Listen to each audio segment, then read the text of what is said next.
There is a lie that has been sold to you since the moment you could understand language. The lie is simple, seductive, and universally accepted. It tells you that value is subjective, that what matters is a matter of opinion, that worth is negotiable, that importance is determined by consensus, by the market, by the crowd, by forces outside of your control. This lie has kept you small. It has kept you waiting.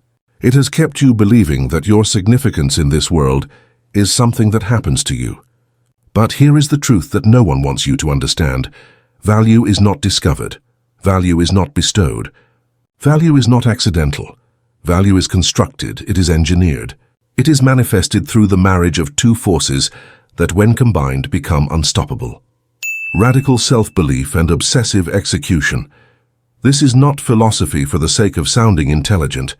This is the operating system of every person who has ever transcended their circumstances and bent reality to.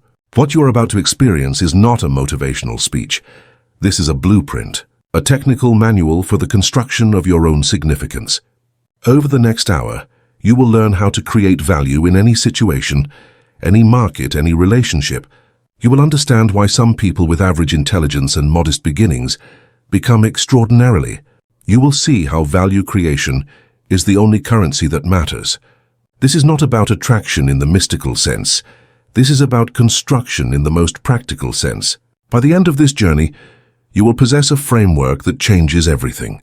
Most people move through life as passengers. They react to circumstances. They adapt to conditions. They accept the hand they were dealt and play it as best they can within the rules they were taught. This is the definition of mediocrity. The extraordinary do not play by the rules given to them. They write new rules. They create new games. They impose their internal vision onto external reality until what was once impossible becomes inevitable. But this process begins in a place most people refuse to go. It begins in the declaration, in the vocalization of what does not yet exist. There is immense power in speaking your goals out loud, and this power is not metaphysical nonsense. It is rooted in the mechanics of human psychology and accountability. When you vocalize a goal, you do three things simultaneously. First, you force your unconscious mind to process the goal as real. Your brain cannot distinguish between a vividly imagined reality and an actual one. When you speak something with conviction, repeatedly in the present tense. Second, you create public accountability. Even if you speak it only to yourself in a mirror, you have broken the seal of private fantasy. The thought is no longer just an idea floating in the ether of possibility. It has become a declaration, a commitment, a line in the sand. Third, you begin to vibrate at the frequency of the goal itself. This is not mysticism. This is pattern recognition. When you vocalize what you want, you train your perceptual system to notice opportunities, connections. The practical application of this is disarmingly simple, yet most will never do it. Every single morning, before you engage with the distractions of the world, you speak your goals out loud, not in the future tense as something you hope to achieve, but in the present tense as something you already are. I am financially free. I am building a company that generates 7 figures in annual revenue. I am in elite physical condition. I am respected and valued in my field. You speak these statements with the same certainty you would use to describe the color of the sky. This is not lying to yourself. This is programming your operating system. Do this for 30 days without exception and watch what happens. You will notice 2 things. First, your behavior will begin to align with the identity you are claiming. You will make different decisions, take different actions, pursue different opportunities. Second, you will start to encounter synchronicities. The right person will appear. The right book will find its way to you. The right door will open. This is not magic. This is the result of a focused mind that has been given clear instructions on what to search for in an ocean. But here is where most people fail, and fail catastrophically. They speak their goals. They visualize their future. They engage in the practices that are supposed to work. And yet nothing changes. Why? Because they have not identified the real enemy, the real thief. The internal saboteur that steals every dream before it ever has a chance to become real. Most people believe their greatest enemy is external. They think it is the economy, the competition, the haters, the system, the circumstances. This is a fundamental misunderstanding of how failure works. Your greatest enemy is not the person trying to take what is yours. Your greatest enemy is the voice inside your own mind that convinces you that you do not deserve what you want. This internal thief is more dangerous than any external threat because it operates invisibly. It disguises itself as reason, as realism, as humility, as pragmatism. It tells you that your ambition is arrogant, that your confidence is delusional, that your dreams are too big. And because it speaks in your own voice, you believe it. Recognizing this internal thief is the first step to neutralizing it. You must develop the ability to hear the voice of doubt and immediately label it for what it is, an outdated defense mechanism designed to keep you alive in a world that no longer exists. Your brain evolved to keep you safe, not to make you great. Safety and greatness are fundamentally incompatible. Every time you hear that voice telling you to slow down, to be realistic, to wait for permission, this is not about positive thinking. This is about pattern interruption. The moment the thought arises, you replace it with a counter-statement. The old pattern says you are not ready. The new pattern says you will learn as you go. The old pattern says you will embarrass yourself. The new pattern says failure is data. The old pattern says you should wait until conditions are perfect. The new pattern says perfect conditions are a myth, and action creates momentum. This is a war that is fought every single day, in every single decision, in every single moment of hesitation. And the only way to win this war is to become so aware of the internal thief that you can catch it before it. The practical action here is ruthless self-monitoring. At the end of each day, ask yourself one question. How many times today did I allow internal doubt to prevent me from taking action? Write down the specific instances, be honest. Then ask yourself what that doubt cost you. A phone call you did not make, a message you did not send, a video you did not publish, a conversation you did not initiate. When you see the cumulative cost of these micro-decisions, small acts of self-sabotage compound over time into a life that feels like a prison. The antidote is brutal self-awareness and the willingness to act in spite of fear. Now we arrive at the principle that separates those who achieve the impossible from those who live lives of delusional self-belief. There is a reason that greatness and madness are next-door neighbors. To achieve something that has never been done, to build something that does not yet exist, this is not optional. This is the entry price. If your level of self-belief makes sense to the people around you, it is not strong enough. The world is designed to reward realism, to celebrate the predictable, to validate the safe choice. But nothing worth doing has ever been safe.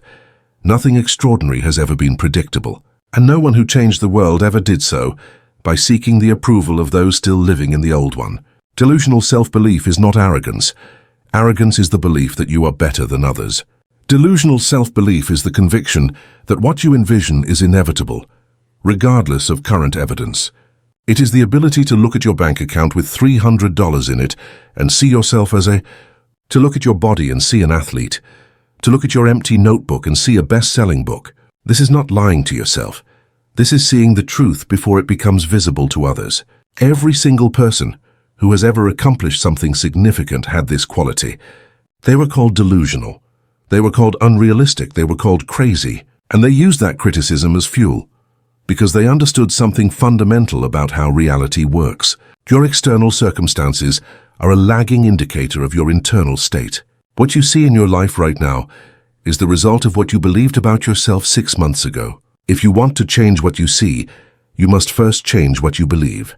And you must believe it with such intensity, such certainty. The practical application is both simple and difficult. You must make a decision about who you are, not based on current evidence, but based on future potential. You must decide that you are elite, that you are exceptional, that you are destined for greatness. And you must hold this identity regardless of what your circumstances suggest.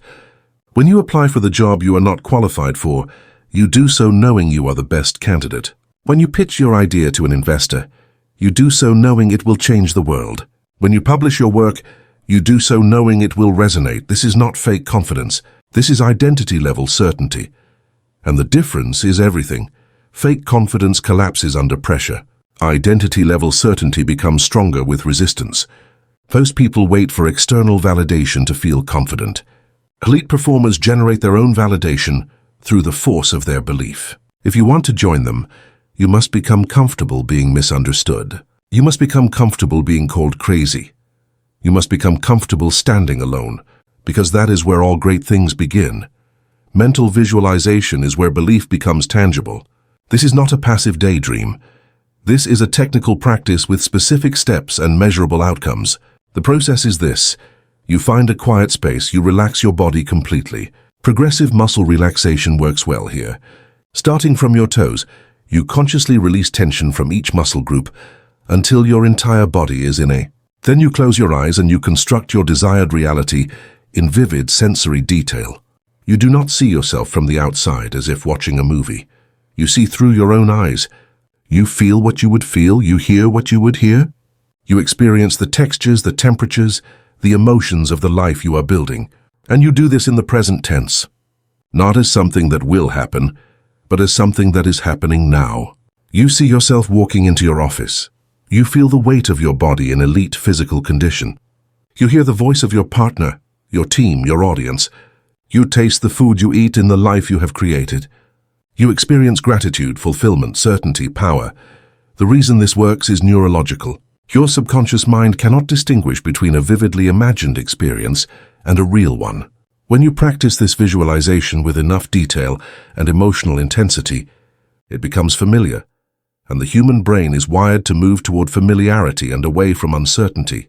When the opportunity arises to take action toward the life you have been visualizing, you will move toward it rather than away from it. This is how elite athletes prepare for competition. This is how successful entrepreneurs prepare for high-stakes presentations. This is how great artists prepare to create their masterpieces. They live in the reality they are creating before it exists in the material world. This is not wishful thinking. This is mental rehearsal at the highest level. The practical action is non-negotiable, 10 minutes per day minimum, preferably in the morning, before your mind is cluttered with the noise of the day. You visualize your life as you intend it to be. Every detail, every sensation, every emotion. You do this with such intensity that when you open your eyes, this practice, done consistently, will change your life faster than any other single habit. Not because it is magic, but because it reprograms your internal navigation system to guide you toward the. But visualization without action is fantasy. This brings us to the principle that eliminates 90% of your competition before the race even begins, the no excuses mentality. Most people live in a constant state of victimhood. They narrate their lives as a series of things that happened to them rather than choices they made. They blame the economy, the government, their parents, their genetics, their circumstances, their education. This is the language of permanent failure. Because if your problems are caused by external forces beyond your control, which means you are powerless, which means you are waiting, which means you will never win. The no excuses mentality is a fundamental reframe. Instead of asking, why is this happening to me, you ask, how do I solve this? Instead of narrating your limitations, you engineer solutions. Instead of explaining why something cannot be done, you figure out how it can be done. This shift in language and framing is not superficial. It changes everything, because the moment you stop seeing yourself as a victim of circumstances and start seeing yourself as the you stop waiting for permission, for perfect conditions, for someone to save you. You become the person who solves problems. And the person who solves problems is the person who creates value. And the person who creates value is the person who gets paid. Look at the lives of anyone who has built something significant. You will find a common pattern. Obstacles that would have stopped most people became fuel for their determination. Financial hardship became motivation to generate wealth. Physical limitations became reasons to develop mental strength. Lack of opportunity became the impetus to create opportunity. Rejection became evidence that they were ahead of their time. This is not toxic positivity.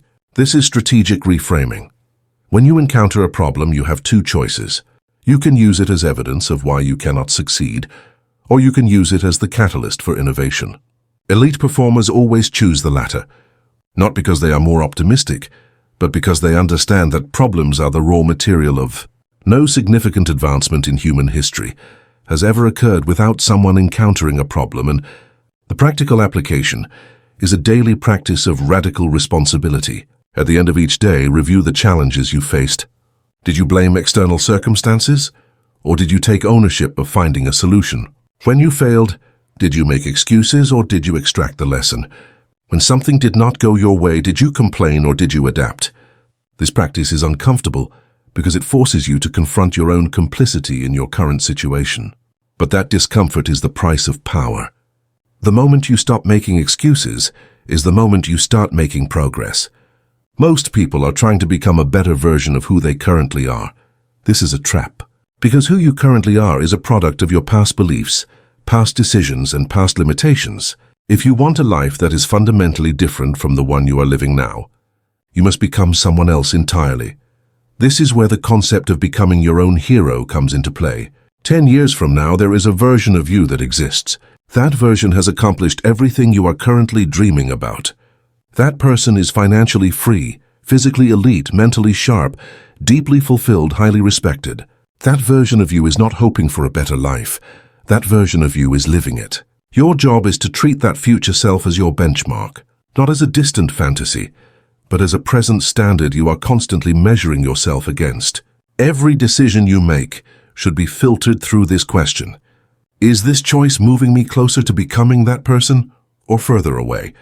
When you are faced with the option to sleep in or train, you ask what the 10-year version of you would do. When you are tempted to waste time on distractions, you ask what the future version of you would choose. When you encounter an opportunity that scares you, you ask if the elite version of you would hesitate. This framework eliminates the paralysis of overthinking because the answer is always clear. Your future self, the one who has already achieved what you want, does not hesitate, does not make excuses, does not wait for perfect conditions. That version of you acts with certainty, discipline, and speed. Your job is to embody those qualities now before the results arrive, because the results do not create the qualities. The qualities create the results. The practical action here is to write a detailed description of your life 10 years from now. Not vague aspirations, specific details. What time do you wake up? What does your morning routine look like? What is your physical condition?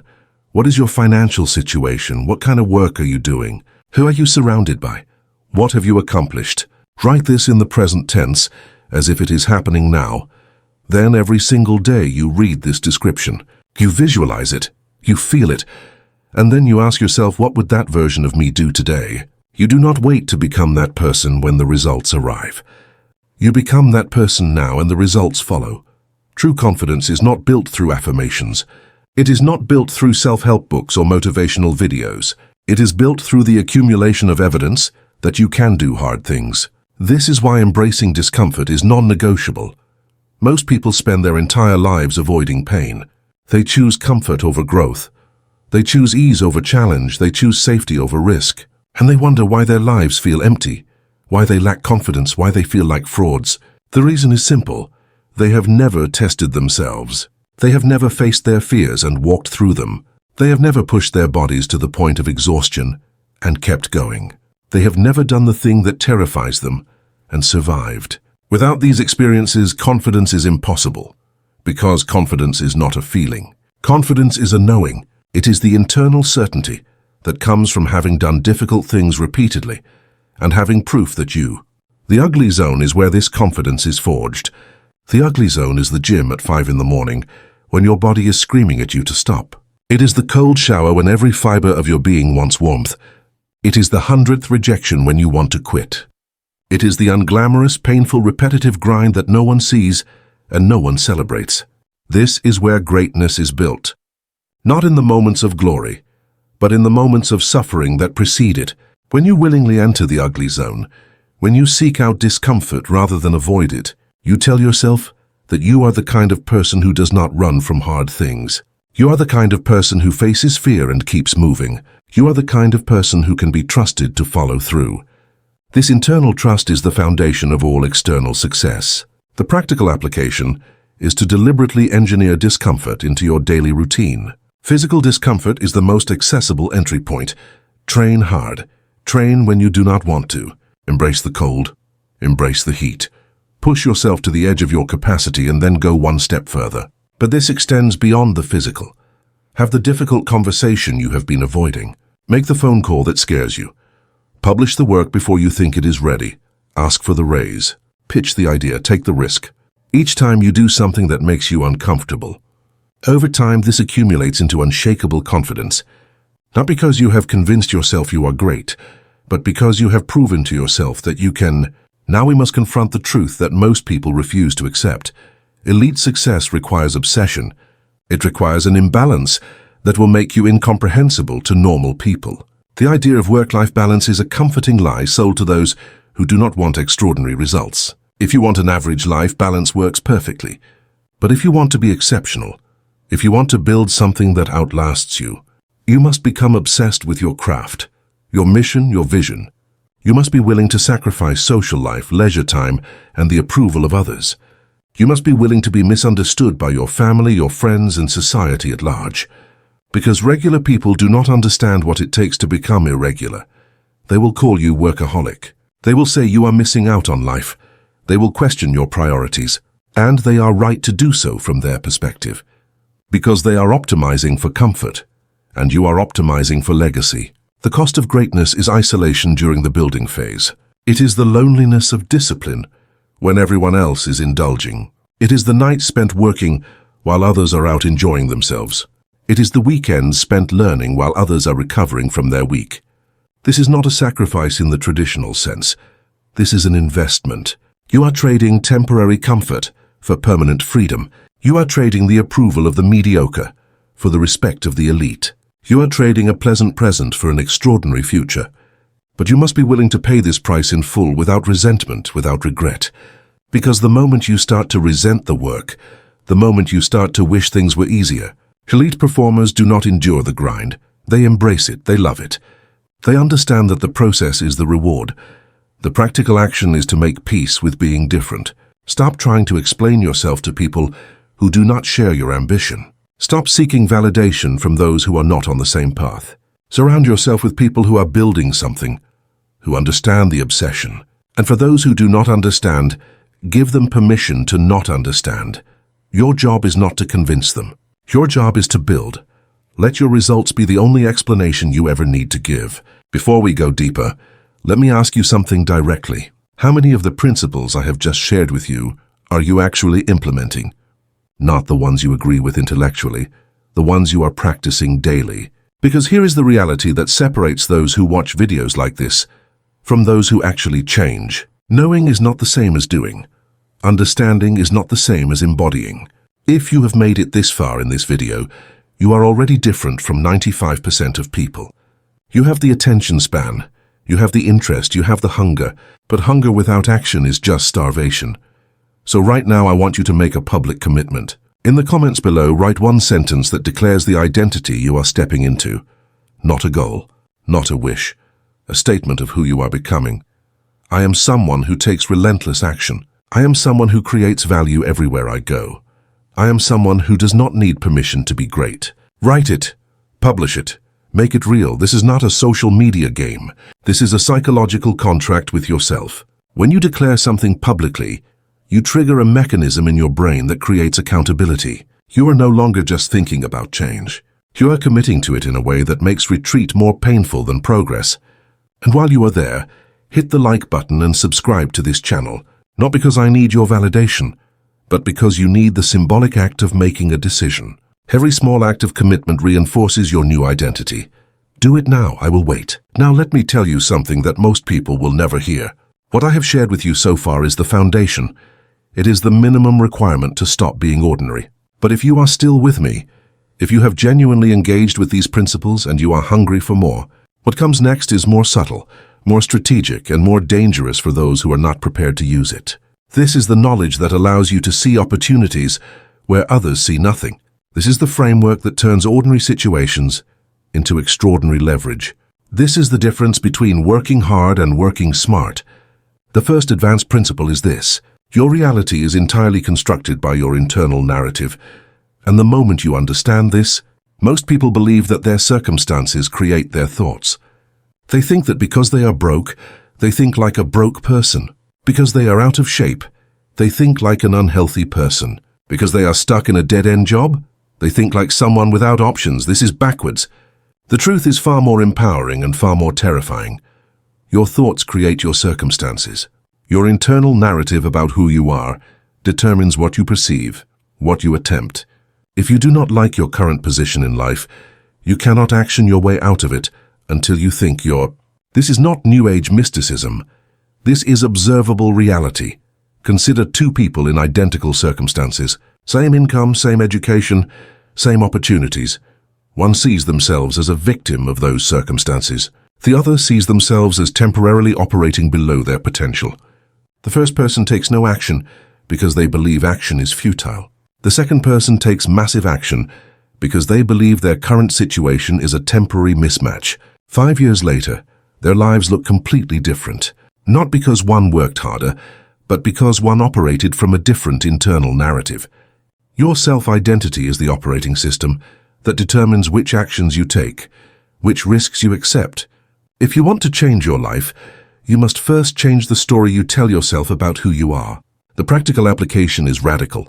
You must identify the limiting narratives you are currently running and consciously overwrite them. Sit down and write out every belief you have about yourself that is keeping you small. I am not good with money. I am not a confident person. I am not capable of leading. I do not have what it takes. Write them all down. Then, next to each one, write the counter-narrative that is equally true or more true. I am learning to manage money effectively. I am building confidence through action. I am developing leadership skills. I have everything I need to succeed. Read these new narratives every day. Speak them out loud. Act as if they are already true, because here is the secret. Neither narrative is objectively true. They are both stories, but one story leads to expansion and the other leads to contraction. You get to choose which story you live inside of, and that choice determines everything. The next advanced principle is one that changes how you move through conflict, setback, and opposition. Success is the only revenge worth pursuing. Most people, when they are wronged, betrayed, or underestimated, they want recognition. They want an apology. They want validation. This is a catastrophic waste of energy, because every moment you spend focused on your detractors is a moment you are not spending on your. The most powerful form of revenge is to become so successful, so fulfilled, not because you proved them wrong, but because you transcended the entire conversation. You grew past it.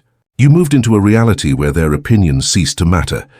This requires a specific kind of discipline. The discipline to not engage, to not defend yourself, to not seek validation from those who questioned you. When someone doubts you, dismisses you, or betrays you, the natural human response is to fight back. This is a trap, because the moment you engage in that battle, you have given them power over your attention, your energy. Elite performers take a different path. They take the doubt, the dismissal, the betrayal, and they use it as fuel, not to prove others wrong, but to prove themselves right. They channel every ounce of that energy into their work, their craft, their mission. And years later, when they have built something undeniable, those early detractors become footnotes, forgotten, irrelevant, erased by success. The practical action here is to create a policy for how you handle criticism and conflict. When someone doubts you, you do not respond with words, you respond with work. When someone questions your ability, you do not defend yourself. You let your results speak. When someone betrays you, you do not seek revenge. You focus entirely on your own growth until they become so far behind you that they disappear from your. This is not about being passive. This is about being strategic. Every second you spend on conflict is a second you are not spending on creation. And creation is the only thing that matters. Here is another truth that will separate you from 99% of people. Most individuals are waiting for someone to give them permission to be great. They are waiting for the right credentials, the right opportunity, the right mentor, the right moment. They are waiting for external validation before they begin. This is why they never begin. Because external validation is a mirage. It does not exist. No one is coming to give you permission. No one is coming to tell you that you are ready. No one is coming to hand you the opportunity you are waiting for. You must give yourself permission. You must declare yourself ready. You must create the opportunity. This is the difference between those who build empires and those who spend their lives as employees of someone. Giving yourself permission is an act of self-authorship.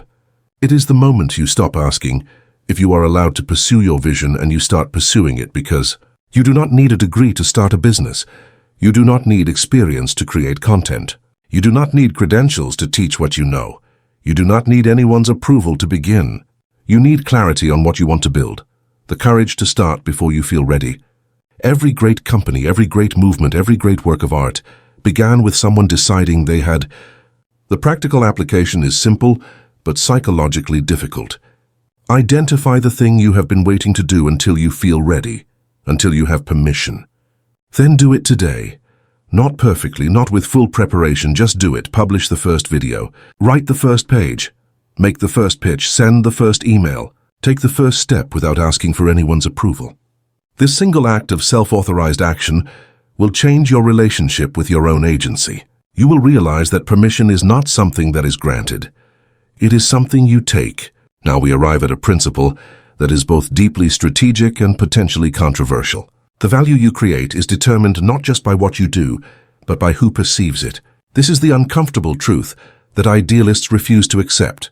You can create the most brilliant product, the most insightful content, the most valuable service. Value is not intrinsic, value is perceived, and perception is shaped by presentation, positioning, and persuasion. This does not mean you manipulate or deceive. It means you understand that the quality of your work is only one variable in the equation. The other variable is how effectively you communicate that quality to the people who need it. This is where most talented people fail. They believe that great work speaks for itself.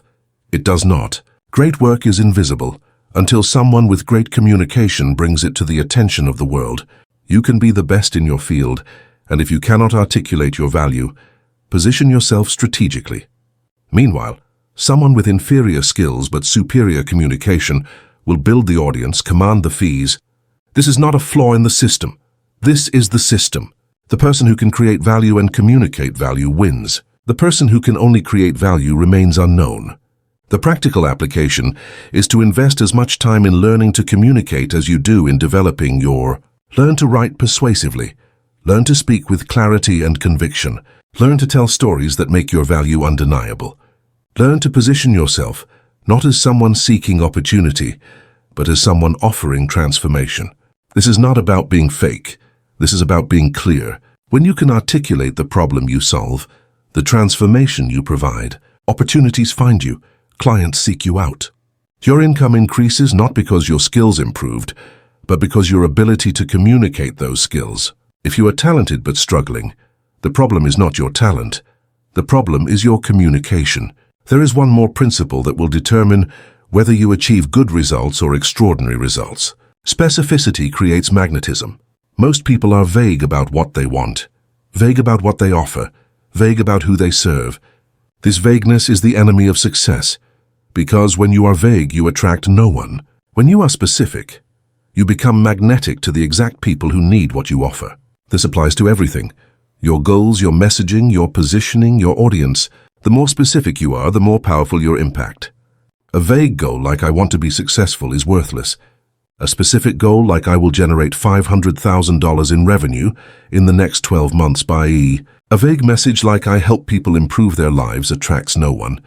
A specific message like I help burned-out executives reclaim their health and energy without sacrificing their. Specificity forces you to make decisions. It forces you to say no to opportunities that do not align. It forces you to focus your energy on a narrow target rather than spreading it across a wide, diluted field. This is uncomfortable because it requires you to exclude people to narrow your scope. But this discomfort is the price of impact. The most successful people, the most valuable brands, the most powerful movements are all highly specific. They know exactly who they serve, what problem they solve, and what transformation they provide. This specificity makes them impossible to ignore for the people who need them. The practical action is to get brutally specific about everything. Who exactly are you serving? What exact problem are you solving for them? What exact outcome are you promising? What exact steps will you take to achieve your goal? Write this down with excruciating detail. Then refine it until every word is precise. This exercise will feel limiting at first. You will feel like you are excluding too many people. But what you are actually doing is focusing your power. A laser is more powerful than a floodlight, not because it has more energy. Be the laser. The final principle I will share with you is this. Compound interest applies to everything, not just money. Every action you take either compounds in your favor or compounds against you. Every day you train, you are compounding physical fitness. Every day you skip training, you are compounding physical decline. Every day you create content, you are compounding your audience and your skills. Every day you consume content without creating, you are compounding passivity. Every day you invest in learning, you are compounding knowledge. Every day you waste time on distractions, you are compounding ignorance. This is why small daily decisions matter far more than occasional grand gestures. Because life is not determined by what you do once in a while. Life is determined by what you do every single day. Most people vastly underestimate the power of consistency and vastly overestimate the power of intensity. They think that one great workout will transform their body. One brilliant idea will make them rich. It will not. Transformation is the result of small, disciplined actions repeated over long periods of time. This is why elite performers are boring. They do the same things every single day. They follow the same routines. They execute the same disciplines. They do not rely on motivation. They rely on systems. They understand that success is not about doing extraordinary things. It is about doing ordinary things with extraordinary consistency. The practical application is to audit your daily habits. Write down everything you do every day. Then ask yourself, if I continue this exact pattern for the next 5 years, where will I be? Will these habits compound in my favor or against me? This is a sobering exercise, because most people will realize that their daily habits are compounding They are compounding debt, poor health, distraction, and mediocrity. If that is you, do not panic. The beautiful thing about compound interest is that the moment you change the direction of your daily actions, start small. Replace one negative habit with one positive habit. Do it every day for 30 days. Then add another. Over time, these small changes will compound into a completely different life. Everything I have shared with you in this video is worthless if you do not implement it. Knowledge without action is just entertainment. You have been entertained. Now it is time to build. The principles are clear. The path is visible. The only question is whether you have the courage, the discipline, and the obsession to walk it. Most people will watch this video, feel inspired for a few hours, and then return to their old patterns. They will go back to making excuses, waiting for permission, seeking validation. Do not be most people. Take one principle from this video and implement it today, not tomorrow, not next week.